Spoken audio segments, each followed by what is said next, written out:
Hey, welcome to this week's Real Estate of Life with Kevin Riles and wife, not and friends, and wife. My wifey, my boo thing is on this week's The Real Estate of Life. We're going to talk about marriage and entrepreneurship. We're going to talk about the good times, the not so good times. We're going to give y'all advice. We're going to talk about that time. Well, not, you know what? That's a tease. I'm just going to wait. You have to wait until after the intro to find out what's going to happen. So I got wifey, I got boo thing, I got my boo, Cher Riles on this week's The Real Estate of Life. So DJ, hit that music, please. Support for this program comes from the Digital Broadcasting Network, presenting podcasts and web series from everyday people who have an extraordinary passion to make the world a better place. Hey, welcome back to The Real Estate of Life with Kevin Riles. This is your host, Kevin Riles, and it's usually Kevin Riles and friends, but today is Kevin Riles and Wifey. Kevin Riles and Wifey. I am so excited to have my soulmate, my beautiful, awesome wife of this year, 20 years. Y'all just, for those of you that know me and know my wife and know how sweet and angelic she is, I'm just excited. I've been wanting to have her on. We've been doing the podcast now for almost a year and a half, and I've been wanting to have her on.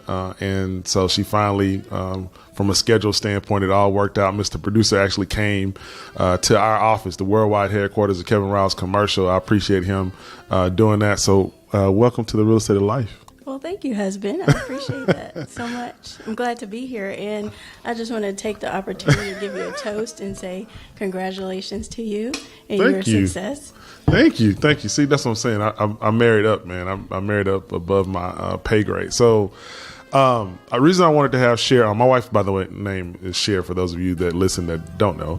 Cher, she's named after the singer. Her mom liked the way Sonny said Cher's name on the TV show, so that's how she got her name. Just thought I'd throw that out there. So Cher, not Cheryl, not Sherry, it's Cher. The reason I wanted to have Cher on is I wanted to have a candid conversation about what it takes to be an entrepreneur and married to an entrepreneur. And so marriage and entrepreneurship is our subject today.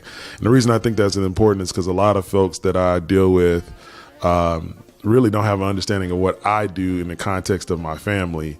And then secondly, a lot of people that I deal with who want to be real estate investors eventually want to be able to leave their full-time job and do real estate full-time, either agent or real estate investing. And so I think Cher has a unique perspective because, again, July of this year, we're taping this in March of 2019. July of this year, July 10th specifically, we will have been married for 20 years. And it's been a journey, awesome journey, but also difficult journey as well as far as being an entrepreneur's husband. So with all that being said, I guess what I would first ask you, and by the way, my wife is very planned. She likes planning. So we're starting this podcast. She doesn't know what I'm going to ask her, or there's no plans whatsoever. So before we went on air, she's like, this is going to be real extemporaneous. I don't know if I feel comfortable. So, but they don't, for those of you that listen to The Real Estate of Life, you understand that I do this all the time. So she's okay. Yes, I said a little prayer. So with that being said, I guess where I would start is, from your perspective, with me being, and we owning this business, and I say me, I'm the entrepreneur as far as the business is concerned, but Cher by default really is along with me as far as this. Where were you at the beginning of our marriage as far as me starting and being in business from a holistic standpoint? What was great about it? What wasn't so great about it? Well, what I do recall was that the transition for you, I felt like it was kind of like a natural transition because, prior to leaving corporate, you had already got a start in the real estate industry. Mm-hmm. And so it was a little nerving, but by the same token, I've always been, very impressed with your savviness, that you pride yourself on being knowledgeable about whatever you do. And so to me, because of the way it was set up, it wasn't like you just really abruptly went into the industry, but it was kind of like a natural progression, right, to get started or get more of a ramp up going in the industry. So by the same token, because of course you have done my personality profile. I had my wife do a DISC analysis, personality analysis. We'll have a whole podcast on DISC one day, but go ahead. Yes, and that stability is very important and, very significant to my personality profile. And so being in an industry where you're a business owner and you have to cultivate pretty much everything that takes away from that sense of stability that, I'm, working for someone, I've got that definite steady paycheck coming along. So that just kind of takes away from that. But, I don't feel like I was at the point to where I didn't want you to do that. It was just a little nerving, but by the same token, like I said, I was very confident in your skills. So let's talk about that for a second, because I think that's the hardest part, especially and this is whether if you're in a relationship where you have an 8-to-5 job and your spouse, whether it's a man or female. In other words, if it's a female that's in the relationship that's the entrepreneur and the man that's working a full-time job, or vice versa, or both of you trying to do entrepreneurship. Let's talk about the money. Sure. Let's talk about the money. So Cher says her personality profile, which is true, has security. I feel like that, and I'm generalizing here, that most women want some level of security. I know it's coming. I know how much money we're going to have. So I can remember early on that being a source of anxiety for you. I guess let's talk about the level of anxiety. And I told Cher before we started taping that feel free to say whatever, because I'm very transparent on the podcast. So where were you when, like, back in the whole? I guess I started full time in 2001 when we bought our first house together. Sure. So where were you initially on that level of anxiety? Yes. And so that is pretty much what I reflect upon is during that time. It was just a little nerving. It wasn't until the economy turned that, it got more tougher. Exactly. Right. Where, it was quite a bit more nerving because, the economy changed in our industry, in the real estate industry. It was quite challenging. It changed completely. There was, things were going really well until this change came. 06, 07, 08, by the way. That's the years she's talking about. Yeah. Yes, pretty much in there. Pretty much like 08. And then we had to make some, changes in our lifestyle and do a lot of different things to accommodate. So yes, that brought about a lot of anxiety, because what does that do? Of course, that takes away from the element of stability. Right. So naturally, it did. And just because, marriage is also kind of coincides with, or is a part of this topic too, it can weigh heavily on a marriage. Yeah. And I feel like it certainly did take a little bit of a toll there. Oh, yeah. I like the way she said it. Looked a little bit of a toll there. So going to that toll, what were some of the things, and I'm okay, we're strong and good, but sure. What were some of the things that were going through your mind from that toll standpoint? Well. She turned red, by the way, for those of you that are watching the video, but go ahead. Did I make a mistake? Well, reflecting. Even Mr. Producer had to look up. He was like, reflecting about that time, you started, hindsight is 2020. It just is all day long and yesterday. And Mr. Producer is doing like this. You're doing this around the question. For those of you that are listening, he's making a circle, like she's circling the question. She's not answering the question. She's doing a Trump. You never answer the question directly. Go ahead. It's your question, though. I'm sorry.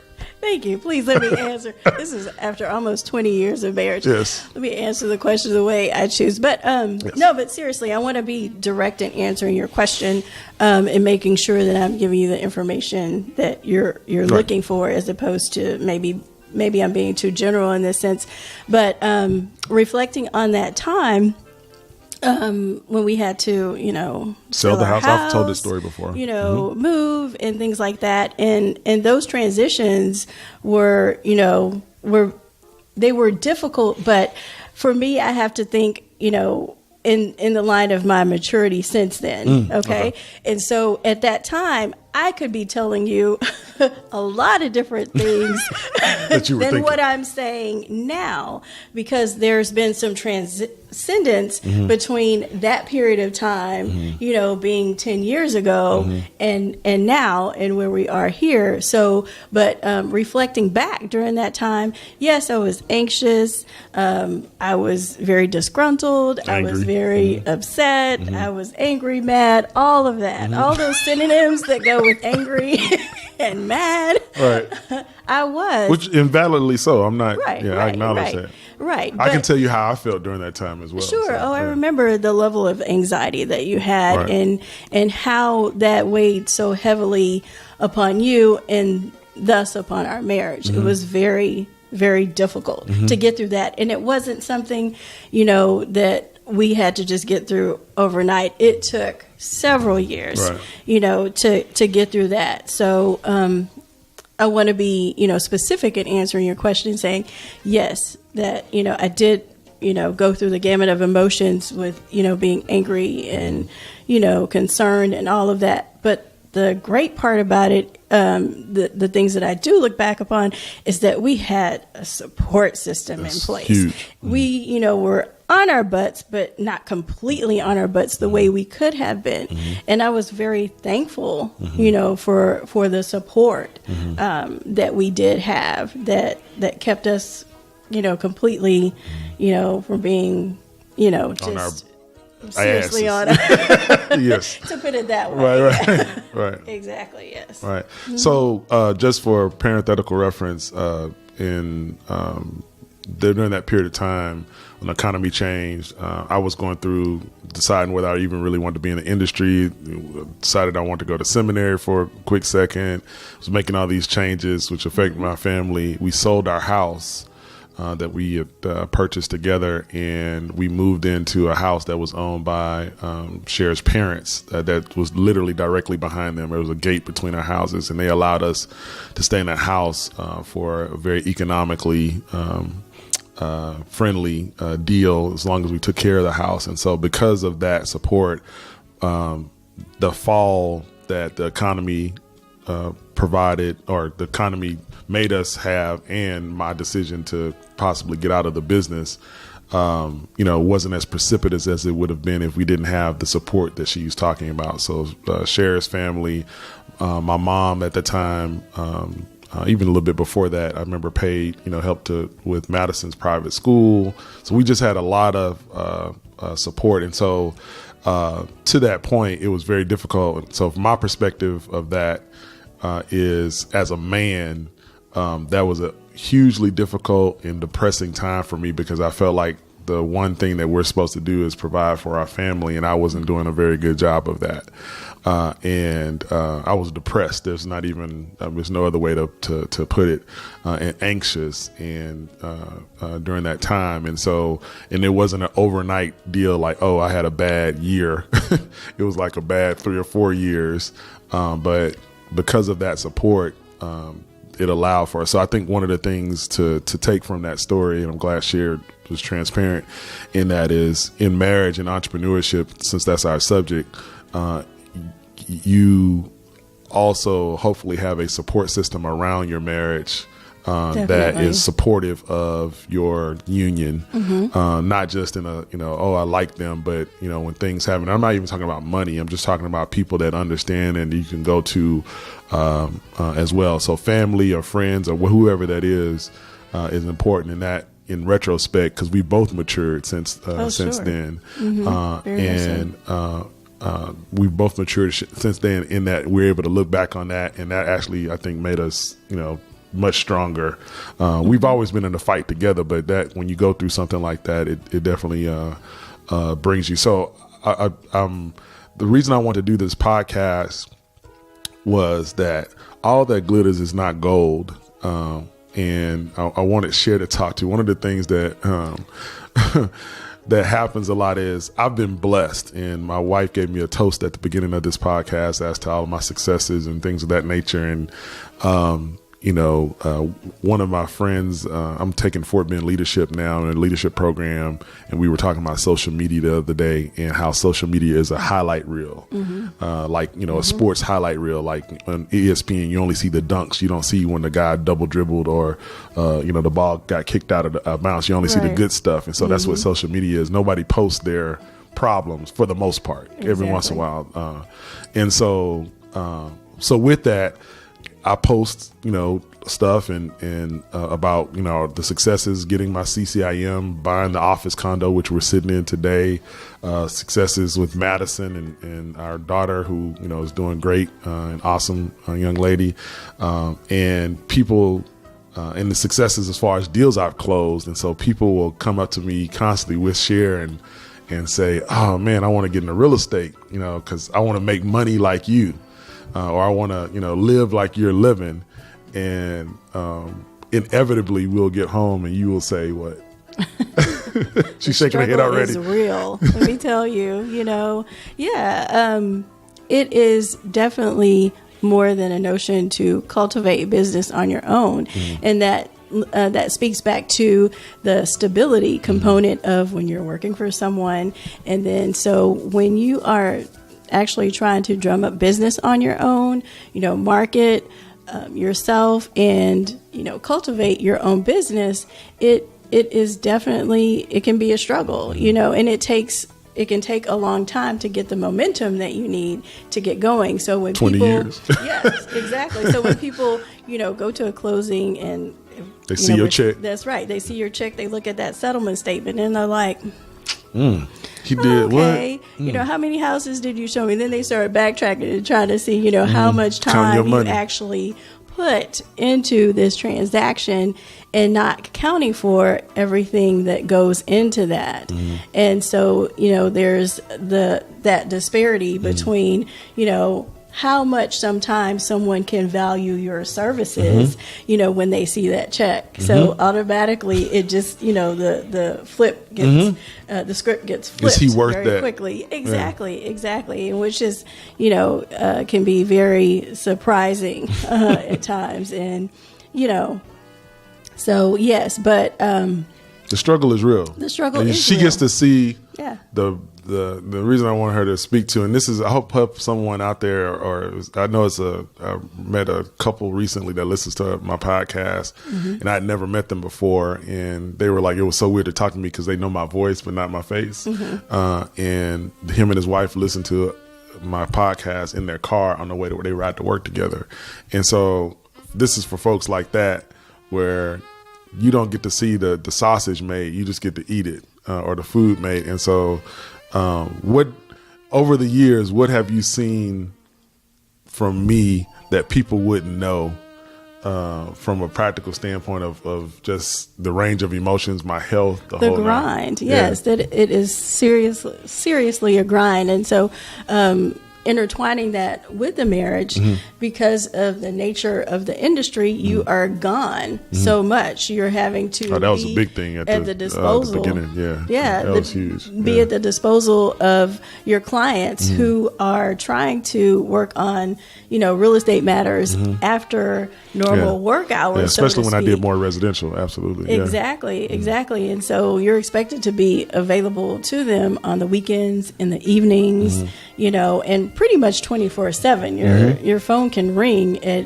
any given time, and relative to the real estate matters and assisting people with their real estate transactions. And so that takes away from family time, and it's difficult. And so because you're always working from the time you get up pretty much to the end of the day, around the clock, and going to showings and all of the things that go into real estate, it's just not, I'm going to punch a clock and clock in at this time and clock out at that time.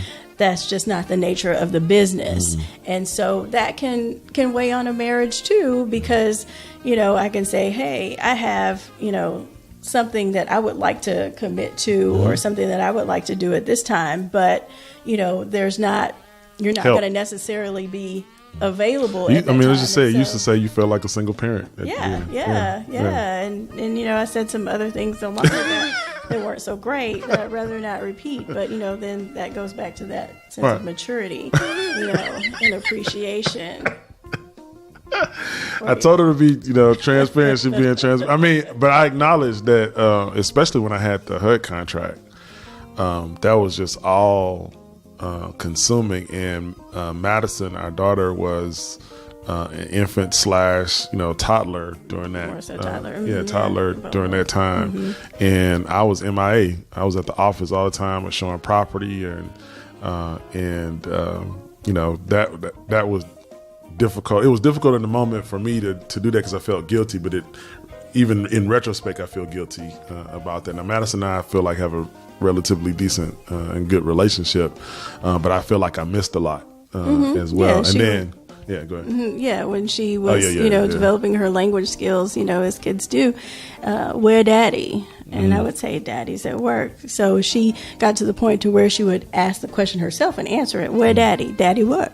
You know, and so which is a joke around the house now because she's 16, almost about to be 16. Daddy word. Yeah. So that's how much I was at work. My daughter had to answer the question herself because it was the same consistent answer. And so, you know, for those of you out there that are you know, entrepreneurs or aspiring entrepreneurs or aspiring real estate brokers or agents, you know, if you're married or in a committed relationship, you know, it's highly, I would think that you would want to have you don't even know what you're in for as far as that's concerned if you're aspiring, because you just don't know what you don't know. But it's the type of conversations, these types of conversations, how we will handle finances and how we'll handle childcare, and you know, at least trying to have those conversations and be mindful that those types of things are going to come. One of the other things I wanted to say is it takes a special woman to be an entrepreneur's wife. I mean, it really does. And I'm not saying that to get brownie points. I got papers on her now. She ain't going nowhere. But it really does. It does. And I've realized that with maturity over time, that this is not everybody's bag as far as entrepreneurship is concerned. Cher her spirit is supportive and sweet, and she has a servant's heart regardless. I mean, you know, I always give example, like, and she got it from my mama, like, you come to our house and you know, what do you need? Let me get something for you. Let me cook. Let me, whatever the case may be, or let me order Maybe something. Not cook. Exactly. Yeah, I just caught myself. Let me order some food, or I have a friend who loves Hennessy. So Cher found out he loves Hennessy. He comes to town, and she always has a bottle of Hennessy, and he has been in love with her ever since that, because she's just a servant. She wants to do for you. So I was lucky in that she has that heart anyway, but the whole understanding and being patient and working through her own emotions, which again, she shared some with you, I'm sure, you know, others that she won't share, is important. So if you're dating someone or in the beginning stages of a marriage and you have entrepreneurial goals, you really have to talk about support and see if your spouse has to be on board. Mm-hmm. You have to be on board. 100%, for sure. Yeah, if you're not on board, then it's going to make for a much more difficult business life, to be honest with you, and marriage. And I can tell you now, business is stressful enough. And so those times where it's been stressful, to be stressed here at the office and then go home and be stressed because you were at the office is just a lot of stress. And it can cause issues. So, hey, thanks for listening as always. Do you have questions about any of the topics I'm talking about? If you have questions, let me know. Email me at kevin@kevinriles.com. Again, that's kevin@kevinriles.com. I'm going to do a podcast just on the questions that you guys are sending me. So feel free to send them to me. Again, that's kevin@kevinriles.com.